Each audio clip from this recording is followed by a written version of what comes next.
Astronomie, astrophysique, cosmologie, astroparticules. Ça se passe là-haut, par Eric Simon.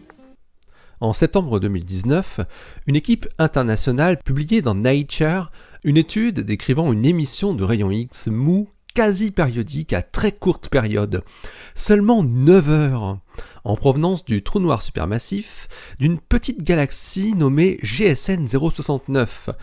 Nous en avions parlé, souvenez-vous, dans l'épisode 905. Aujourd'hui, un astrophysicien britannique propose une solution pour cette source énigmatique. Il publie son étude dans les Monthly Notices of the Royal Astronomical Society. Ce sont les télescopes spatiaux Chandra et XMM Newton, dédiés à la détection des rayons X, qui ont permis la mise en évidence de ce qui ressemble à une éruption de rayons X toutes les 9 heures à proximité immédiate du trou noir de GSN 069. Ce trou noir fait partie des plus petits trous noirs supermassifs connus, seulement, entre guillemets, 400 000 masses solaires. Donc 10 fois plus petit que notre Sagittarius à étoiles. L'équipe de Giovanni Mignotti n'avait pas trouvé d'explication très convaincante à leur observation en septembre dernier, proposant des processus de destruction d'étoiles avec des résidus distribués de façon inhomogène. Andrew King de l'université de Leicester s'est donc emparé de ces données pour essayer de trouver une explication plus pertinente. La galaxie GSN 069 se trouve à une distance de 250 millions d'années-lumière, et la source de rayons X intermittente qui est détectée semble s'étendre à une distance qui est très proche du rayon gravitationnel du trou noir, son horizon des événements, calculé à partir de sa masse. L'émission de rayons X suit un spectre de corps noirs dont la température est de 1 million de Kelvin et montre un rayon de 90 000 km. Or, le rayon de l'horizon d'un trou noir en rotation de 400 000 masses solaires vaut 60 000 km. L'émission de rayons X périodique, avec une période de 9 heures, est donc localisée à seulement 1,5 fois le rayon de l'horizon du trou noir, très probablement au niveau du disque d'accrétion de matière qui l'entoure. Mais pourquoi cette périodicité de 9 heures ? Le scénario que propose Andrew King est le suivant. Une étoile géante rouge aurait été capturée dans le champ gravitationnel du trou noir supermassif. Les couches externes de la géante rouge auraient été rapidement arrachées pour être accrétées par le trou noir, laissant derrière elle le cœur de l'étoile géante sous la forme d'une naine blanche composée principalement d'hélium. Cette naine blanche, qui n'aurait plus qu'une masse de 0,21 masse solaire, serait positionnée sur une orbite très elliptique autour du trou noir, avec une excentricité de 0,94. L'interprétation des données de rayons X périodiques que fait Andrew King est que l'étoile orbiterait autour du trou noir en 9 heures et passe extrêmement près de son horizon lors de son périastre, à 15 fois le rayon gravitationnel, ce qui fait 900 000 km, 2,4 fois la distance Terre-Lune seulement. Le passage au plus près dure très peu de temps, la vitesse de l'étoile étant alors très élevée. Et à chaque passage de la naine blanche à son périastre, le champ gravitationnel du trou noir arrache une petite quantité de matière de la naine blanche. Cette matière entrerait alors en contact avec le disque d'accrétion qui se trouve autour du trou noir, et cela produirait à chaque fois un fort échauffement se traduisant par une émission de rayons X. D'après King, le couple doit émettre également des ondes gravitationnelles au moment où ils sont le plus proches l'un de l'autre.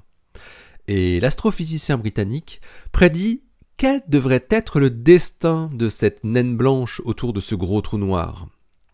Au fur et à mesure qu'elle s'allège, la naine blanche doit gonfler un peu. Et parallèlement, étant moins massive, elle devra s'éloigner un peu du trou noir, sa trajectoire elliptique s'élargissant pour devenir un peu plus circulaire. Le transfert de masse devrait donc diminuer dans le futur, mais l'étoile naine blanche restera toujours suffisamment proche du trou noir pour que ce dernier lui arrache de la matière pendant le restant de sa vie. King calcule qu'à très long terme, des milliers de milliards d'années, la naine blanche deviendra une planète de la masse de Jupiter, dépouillée des couches d'hélium qui lui restaient.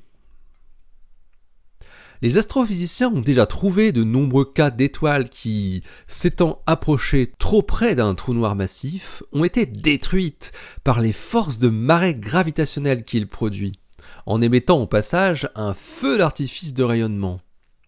Mais les cas où l'étoile n'est pas entièrement détruite sont extrêmement rares. Des trajectoires rasantes, comme celle qui serait à l'œuvre dans GSN 069, pourraient néanmoins être plus fréquentes que des trajectoires menant à des destructions maréales. Elles seraient simplement mal détectées, selon King. Par exemple, pour une étoile survivante un peu plus massive que cette petite naine, sa période orbitale serait trop longue pour être détectée par nos télescopes, qui devraient être pointés de très longue durée sur le même objet pour déceler une émission périodique. Et dans le cas de trous noirs plus massifs encore, ceux-ci pourraient directement avaler l'étoile sans la détruire, la faisant brusquement disparaître. Andrew King estime que le transfert de masse d'étoiles proches, voire l'absorption quand elles ne sont pas détruites, peut être la voie principale de grossissement pour les trous noirs du type de GSN 069, de quelques centaines de milliers de masses solaires. Bien évidemment, comme nous l'avons vu très récemment encore avec l'étoile S2 autour de notre trou noir supermassif Sagittarius à étoiles, les étoiles très proches d'un trou noir ont une orbite qui est régie par la relativité générale, et la naine blanche, dépecée par GSN 069 étoiles, n'est pas en reste. King calcule que la précession relativiste de l'orbite de la naine blanche doit être telle que l'ellipse de l'orbite fait un tour complet du trou noir en seulement environ 2 jours. C'est-à-dire que l'axe de l'ellipse se décale d'un angle de 2π/5 par tour. En d'autres termes, après 5 rotations, l'ellipse se retrouve au même endroit autour du trou noir. Et ce qui est passionnant, c'est que l'astronome britannique montre que cette précession relativiste doit se voir dans les données de rayons X, avec une périodicité dans le signal qui viendrait se superposer au signal périodique de 9 heures qui est observé par XMM Newton et Chandra. Mais pour cela, il faudra observer GSN 069 sur une longue durée en continu, plusieurs heures d'affilée, ce qui n'a pas été fait par les télescopes spatiaux pour le moment. Cela permettrait de vérifier si ce scénario est correct. L'article de Andrew King s'intitule GSN 069, A Tidal Disruption Near Miss. Il est paru dans Monthly Notices of the Royal Astronomical Society Letters, le volume 493, daté de mars 2020. Allez, d'ici la prochaine, portez-vous bien, restez bien les yeux vers le ciel et les pieds sur terre. Salut!